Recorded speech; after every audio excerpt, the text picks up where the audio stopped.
أنا القلب ومش عارف أتحرك.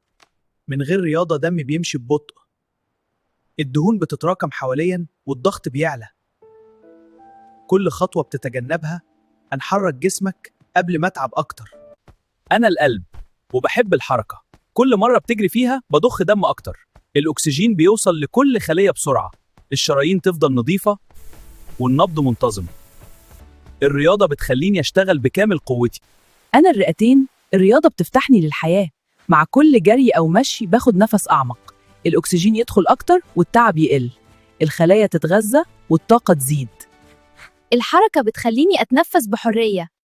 أنا جهاز المناعة والرياضة تدربني. مع الحركة يزيد نشاطي، أتعرف على الفيروسات أسرع وأدافع عن جسمك بقوة. كل تمرين يجعلني جندياً أفضل. أنا العضلات وكبر بالحركة، كل تمرين بيقويني أكتر. الألياف عندي تتجدد والقوة تزيد، حتى التعب يتحول لطاقة. الرياضة هي طريقتي للنمو. أنا العظام والرياضة بتبنيني، القفز والحركة يقووا كثافتي، أصبح أصلب وأقدر أحمل جسمك، الكسور تقل والمرونة تزيد. الحركة هي درعي الحقيقي.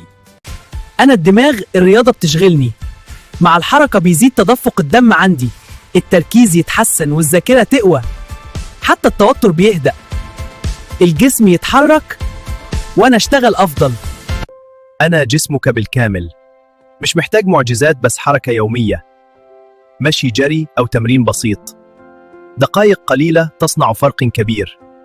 ابدأ اليوم وأنا سأكافئك بالصحة. لا تنسى أن تتابعنا ليصلك كل جديد. لا تنسى أن تضغط لايك لتحفيزنا. أضف كومنت وشارك مع أصدقائك.